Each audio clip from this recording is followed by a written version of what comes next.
always great to talk some baseball with Tim Kurkjian, Hall of Famer, and part of ESPN's baseball London broadcast there with Michael Kay and Alex Rodriguez, and contributor to Baseball Tonight.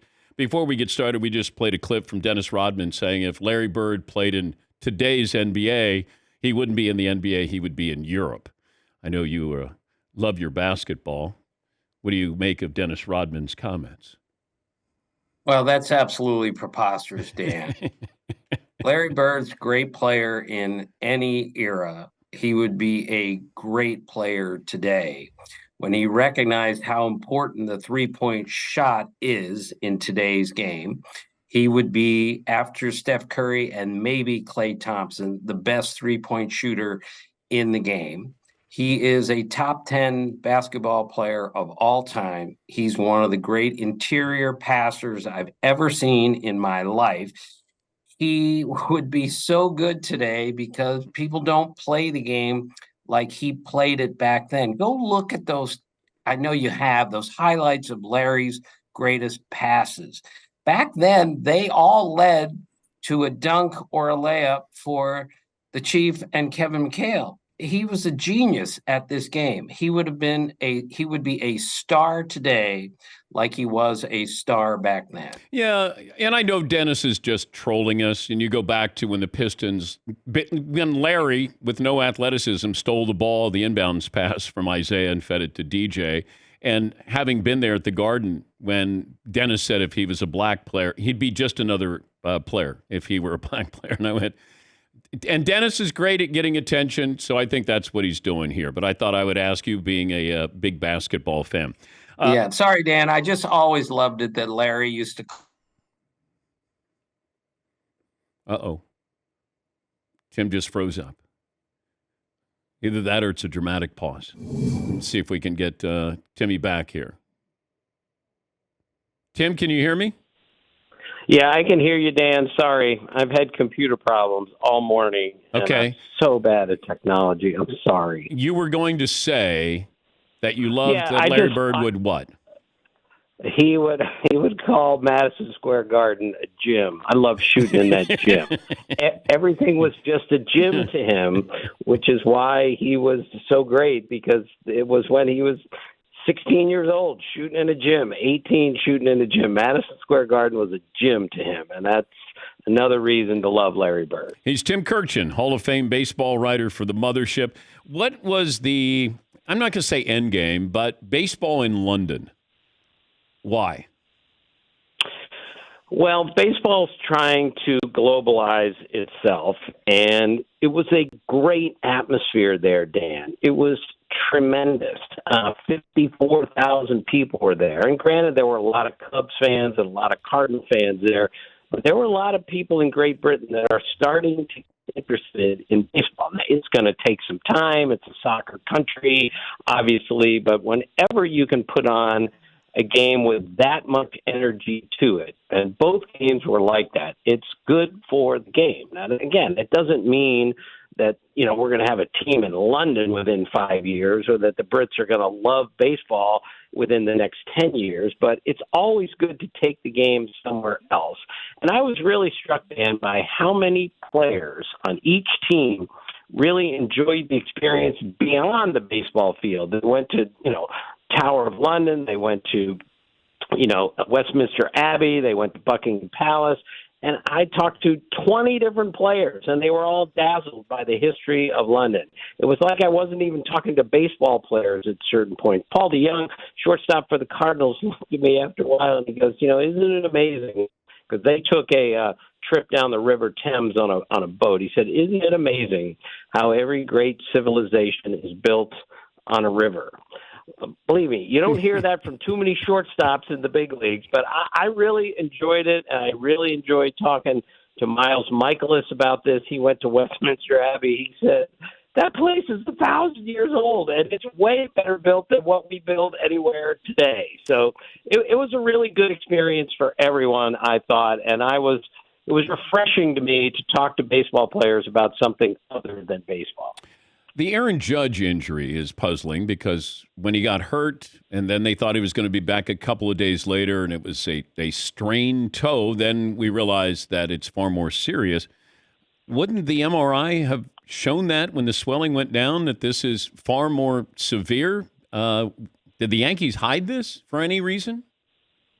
I don't think they hid anything. I just don't think they knew the severity of it. I mean, this toe injury, I'm not sure we've ever heard of an injury quite like this. But I think it speaks again to how easily you can get hurt playing baseball. And given the degree of difficulty of the game, if your feet aren't working properly, you're not going to be able to play the game.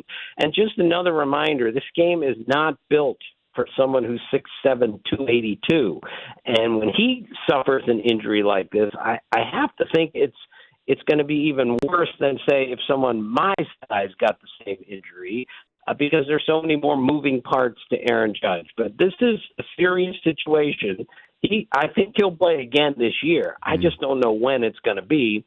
And this is just another reminder of how different a club they are when he doesn't play. They're a completely different team when he doesn't play. Yeah, and then you look at this team that they built, and then you realize, are they a house of cards? Because you don't have Aaron Judge in there, then everybody else falls apart. You know, the Giancarlo Stanton contract was horrible. Josh Donaldson and some of these other players they've kind of thrown in there. And then you start to think of the value of Aaron Judge.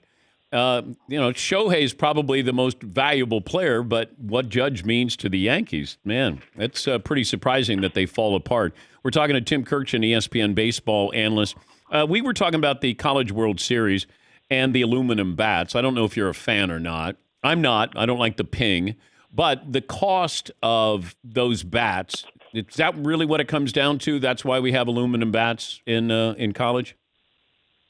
Yes, absolutely. That's, to me, the only reason why. And I'm sorry, I'm with you, Dan. I just don't get it. This is an exceptionally high level of baseball. They should be using wood bats. You know, there's a Sandlot team in the Cal Ripken League that plays 20 minutes from my house called the Big Train, and they use wood bats in summer because that's what they should be using. But just keep in mind, Pete Incaviglia once told me that he broke 144 bats in one season. He went through 12 dozen bats. He used a bat with a really skinny handle and a barrel the size of a canned ham, so he could swing as fast as he could, and he just overpowered his own bat. Kevin Reimer, who used to play for the Brewers, B.J. Suroff, told me he broke 5 bats in one day.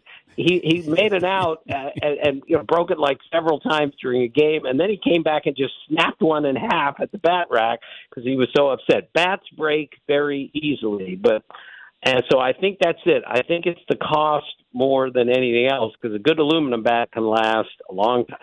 I also wondered about this. We may have seen the 2 or 3 best players in this draft coming up in the College World Series, but we rarely hand off the baton for somebody in College World Series, and then they go right into, the Brewers starting lineup. They're going to be gone for a couple of years in the minors and then coming back up. I'm guessing with some of these players, they're not able to take advantage of this platform here. And you go, I can't wait to see that guy, playing in the majors in a couple of weeks. Yeah, but again, Dan, this is why we love baseball so much. It is so damn hard to play that even if you're a dominant player in a Division I program, the best program in the country, that doesn't mean you're going to step into the big leagues and suddenly be good. I mean, it's happened before. Bob Horner didn't go to, just went straight from college to the big leagues and was a great hitter. And there are other instances of that, but it just shows you if you're a cornerback at Michigan and you weigh 220 and you love to hit people and you can run, you're going to play in the NFL the next year. It doesn't work that way in baseball because of the degree of difficulty of the game. And that's why I love it so much, is it takes time in the minor leagues in order to be good enough to play in the big leagues. And that's just not exactly the same as it is in basketball and football. If you ran the Angels, at what point do you consider trading Shohei Ohtani, if at all? I don't consider it at all unless they are hopelessly out of the playoff race at the end of July. And I don't think they're going to be. Their only hope is to try to make the playoffs with him and convince him, look, we made the playoffs, and we're going to make the playoffs again next year. Now, I'm not suggesting that's going to happen, but they have to convince him we're going to win here.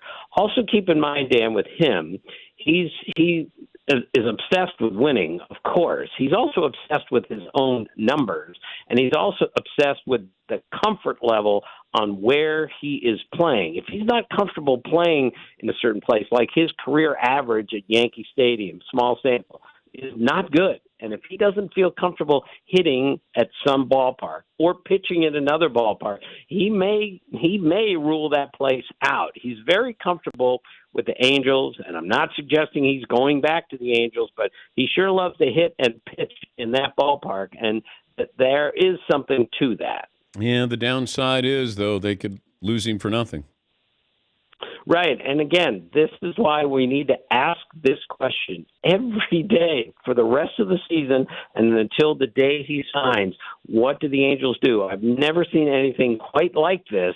You can't just lose him for a draft choice, and yet you can't trade him if there's any chance you can keep him. That's the real tricky part about this. Great to talk to you again, Timmy. Thanks for joining us.